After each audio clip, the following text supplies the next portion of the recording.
Et bonjour les anatomistes, bienvenue dans cette nouvelle vidéo consacrée à une longue série de vidéos sur le cancer.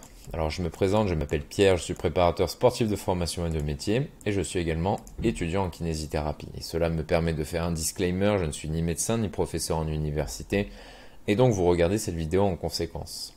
Alors dans cette vidéo, on va surtout parler de pathogénèse, c'est-à-dire dans quelle mesure les cellules cancéreuses vont acquérir cette capacité de se multiplier et de se propager dans tout le corps. Juste avant, on va parler d'étiologie et de facteurs de risque. Alors vous avez des facteurs de risque connus, l'obésité, le tabac, la sédentarité, l'exposition au soleil, à l'âge, mais également des familles dans lesquelles se répètent des histoires de cancer. Alors, vous pouvez noter avec ce graphique qu'il y a des facteurs de risque modifiables et d'autres non modifiables. Donc, les facteurs de risque modifiables, qui sont liés au comportement, par exemple le tabac, l'alcool, l'alimentation, et des facteurs de risque qui sont non modifiables, comme l'âge par exemple, la génétique, mais également le sexe. Donc on va noter des facteurs exogènes, donc qui viennent de l'extérieur, et des facteurs endogènes. Donc les facteurs exogènes par rapport au comportement, mais par rapport également aux bactéries et aux virus.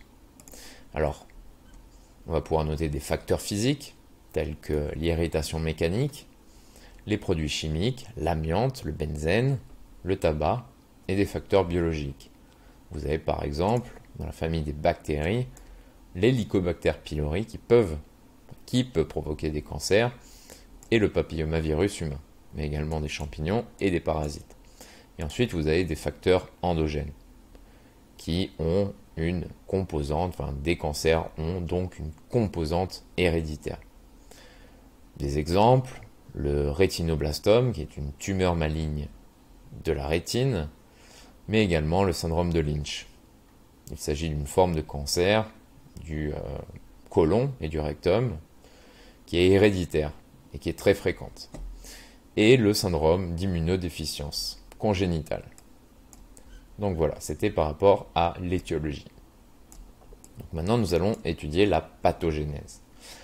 Donc les cellules cancéreuses vont acquérir la capacité de se multiplier et de se propager dans tout le corps sans contrôle. Alors nous allons étudier les caractéristiques acquises de ces cellules néoplasiques. Donc, premier critère, c'est ce qu'on appelle l'autosuffisance en signaux de croissance, avec une activation des proto-oncogènes.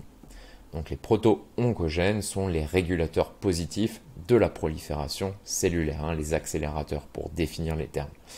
Donc les cellules ont besoin de signaux leur disant de croître et de se multiplier. Mais sans ces signaux, elles vont cesser de se reproduire. Et les cellules cancéreuses n'ont, quant à elles, plus besoin de ces signaux pour pousser. Deuxième critère, c'est une insensibilité aux signaux antiprolifératifs, avec une inactivation des suppresseurs de tumeurs.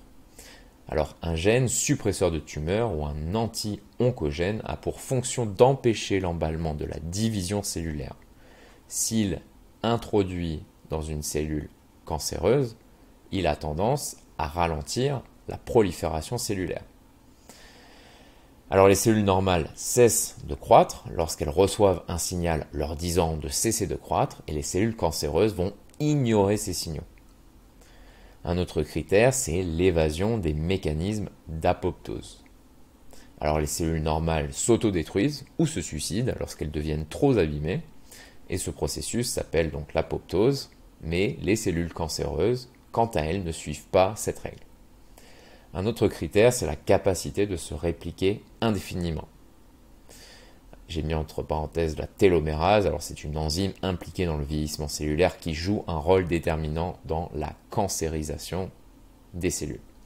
Alors après un certain nombre de divisions, les cellules normales perdent la capacité de se multiplier.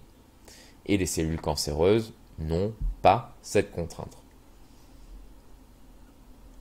Ensuite, une induction de l'angiogénèse. Alors les cellules cancéreuses peuvent induire la formation de nouveaux vaisseaux sanguins, l'angiogénèse, leur permettant de s'alimenter plus efficacement.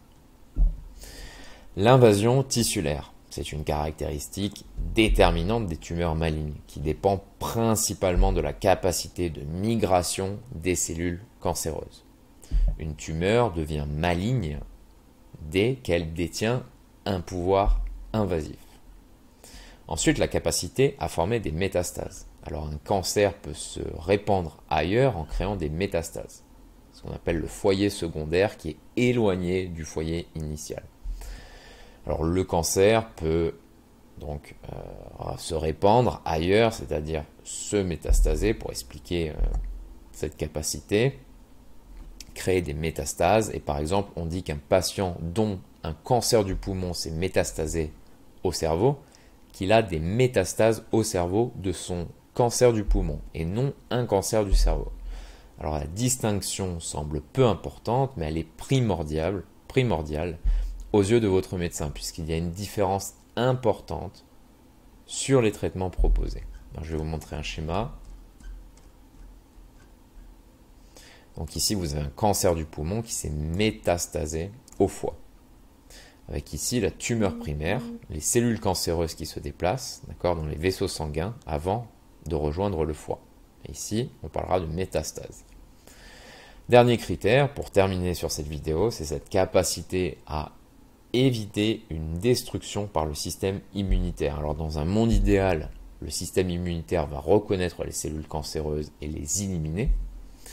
Et les cellules cancéreuses ont cette capacité de devenir invisibles à l'œil du système immunitaire, qui va les laisser se développer.